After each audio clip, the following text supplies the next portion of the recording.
Não há esse que não tenha medo de anestesia. E ainda mais quando se fala em vias aéreas difíceis. Como assim? O que são essas vias aéreas e o quanto elas são importantes no anestesia? Ok, Mônica, realmente a anestesia, por vários motivos, ainda traz muitas dúvidas, muitos medos. Via aérea difícil é um tema realmente complexo, é um tema bastante procurado nos congressos de anestesia, porque, primeiro que via aérea, a maioria dos médicos lida com ela, e nós anestesistas o tempo todo. Então, vias aéreas é essa região da cabeça e do pescoço em que o ar entra e chega até o pulmão. Ela é composta do nariz, suas estruturas, laringe, boca, faringe, traqueia. O ar entra por essas estruturas, chega até o pulmão, onde acontece toda a oxigenação, a ventilação, e o paciente expira e põe esse oxigênio, esse ar para fora. Então, em toda anestesia, o paciente, obviamente, ele vai estar respirando, seja espontaneamente, ou seja com a ajuda da máquina de anestesia, do aparelho de anestesia. Uma RAC para uma varize, para uma cesariana, o paciente não precisa ser entubado.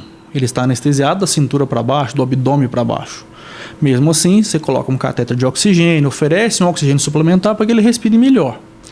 Em alguns procedimentos, eu preciso sedar esse paciente, ou seja, ele perde a sua consciência e eu preciso que ele continue respirando. Por isso que o material de via aérea, mesmo que eu não vá utilizá-lo, ele tem que estar à disposição dentro da sala de cirurgia. Caso alguma intercorrência, alguma coisa aconteça, eu consigo manter esse paciente ventilando adequadamente.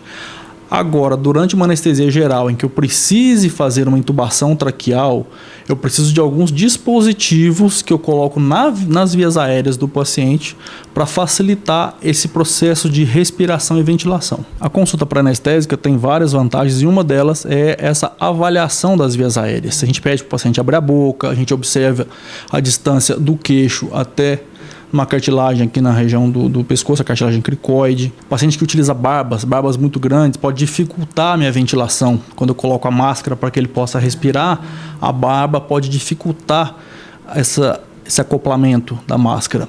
Pacientes com dentes muito protrusos, grandes, pode dificultar quando fazer a laringoscopia, pode haver um trauma dentário. Então são situações que eu consigo avaliar no consultório. Vamos criar uma situação hipotética. Ele vai ser submetido a uma cirurgia de vesícula por vídeo, então nós fazemos anestesia geral. Esse paciente, ele vai ser colocado as medicações via endovenosa. Nós colocamos uma máscara de oxigênio para que esse paciente respire, ele vai respirando apenas oxigênio e as medicações começam a fazer efeito. Nós utilizamos basicamente 3 tipos de medicação.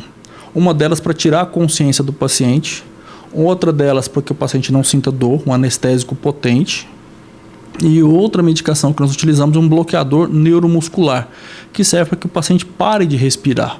Então nós fazemos isso voluntariamente, para que ele não fique brigando com a máquina, né? Então ele paralisa todos os músculos do corpo, por isso que o paciente tem que estar inconsciente. E aí o que acontece? Se ele não respira, eu preciso colocar um dispositivo dentro da traqueia dele. Então ele está sendo oxigenado com a máscara, perdeu a consciência, está completamente relaxado. Nós temos vários mecanismos. Por exemplo, durante a ventilação com a máscara está um pouco difícil, a língua caiu, eu tenho 2 tipos de cânula.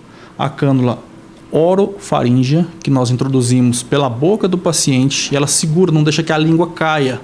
Então deixa um trajeto prévio para a oxigenação desse paciente. E também temos um modelo que nós podemos colocar pelo nariz, que é mais mole, bem mais mole que o outro modelo. Então o paciente tolera isso tranquilamente, não incomoda. Coloca no nariz, ela tem a mesma função, evitar essa obstrução. Vou realizar a intubação.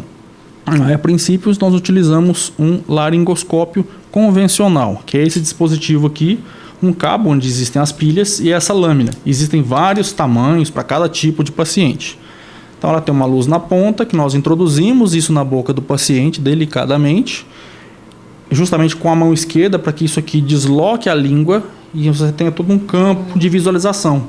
Com a luz clareia toda a região orofaríngea do paciente, nós conseguimos visualizar uma estrutura que é a epiglote e nós fazemos uma manobra, ela se levanta e eu consigo visualizar tranquilamente 2 cordas vocais.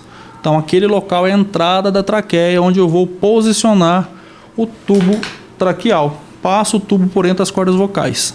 Esse tubo então está dentro da traqueia do paciente e eu com uma seringa acoplo essa seringa aqui, esse balonete insufla, eu vedo as vias aéreas e o paciente está entubado tranquilamente.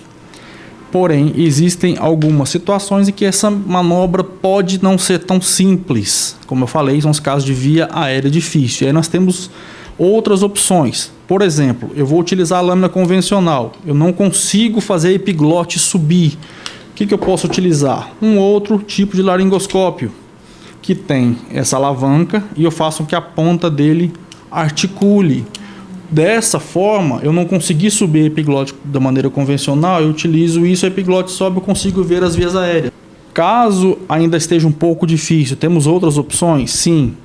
Utilizar esse dispositivo, que é como se fosse um guia, na verdade, você passa o tubo por ele, então o tubo fica dentro do guia, e eu acoplo esse dispositivo e ele vai ter, não sei se a câmera está conseguindo pegar, uma luz na ponta. Nós apagamos a luz da sala e eu consigo, por transiluminação, visualizar exatamente a posição em que eu preciso passar esse tubo. Então é um outro dispositivo que pode nos ajudar. Nós tentamos, à medida do possível, ter várias possibilidades de atuação. Um outro laringoscópio bem interessante, existem vários modelos que se encontram no mercado, em vários hospitais. Um deles é o chamado videolaringoscópio. Qual é a diferença dele? Que além de ser o laringoscópio convencional, você consegue acoplar uma câmera por aqui. Então eu faço a intubação do paciente, eu posso até olhar por aqui se eu quiser, mas posso olhar para uma tela de televisão, por um vídeo. Para uma anestesia geral, isso não acontece todos os dias, a gente fica tempo sem ver um caso desse, mas nós temos que estar preparados para isso. Então, em situações convencionais, nós temos o que na sala? O laringoscópio convencional, os tubos, acho que é esse outro para mim.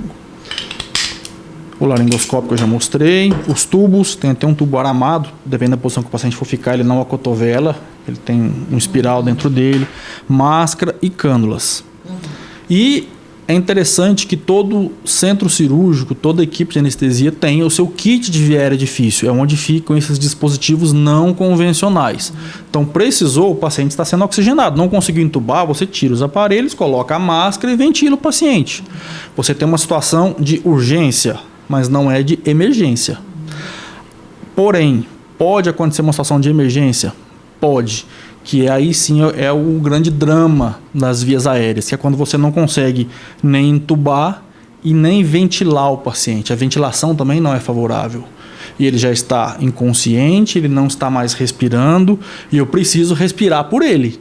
Então eu acoplo a máscara por alguma questão facial, alguma alteração, a própria epiglote pode desabar e obstruir as vias aéreas, a língua pode cair, alguma coisa acontece e eu não consigo fazer uma ventilação adequada.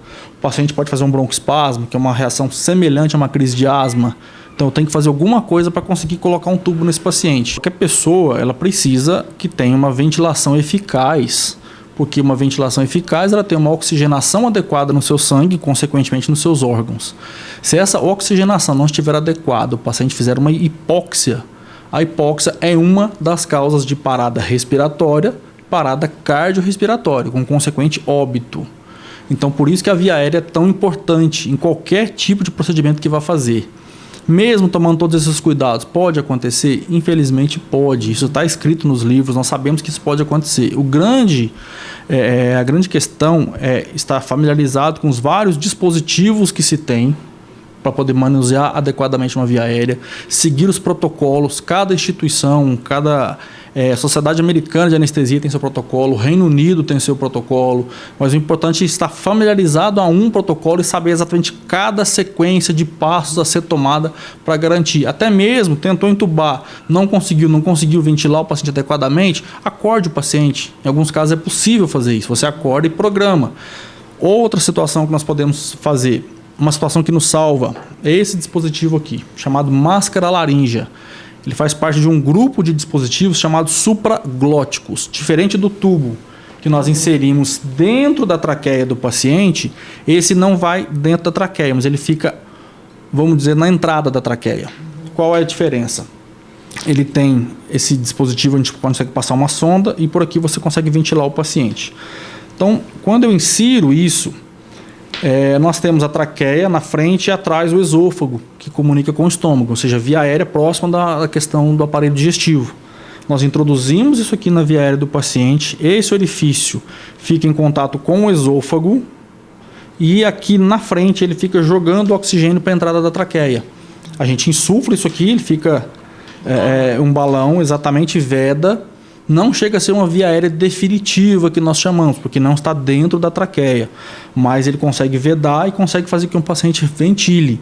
Então isso nos salva bastante, ajuda muito. E tem vários outros modelos de máscara laríngea, inclusive esse outro dispositivo que é um tubo laríngeo. A diferença é que ele tem 2 balonetes, você insufla ele fica lá na laringe e consegue oxigenar também a traqueia do paciente. Em síntese, consulta pré-anestésica tem que fazer parte de uma cirurgia.